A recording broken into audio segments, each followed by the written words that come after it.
Between Werrell and Soist there lived a man whose name was Knoist, and he had 3 sons.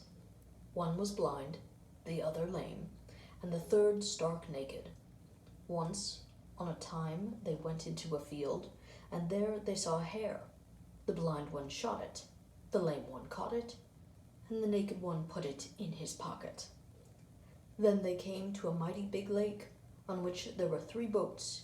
One sailed, one sank, the third had no bottom to it. They all 3 got into the one with no bottom to it. Then they came to a mighty big forest, in which there was a mighty big tree, and the tree was a mighty big chapel. In the chapel was a sexton made of beechwood, and a boxwood parson, who dealt out holy water with cudgels.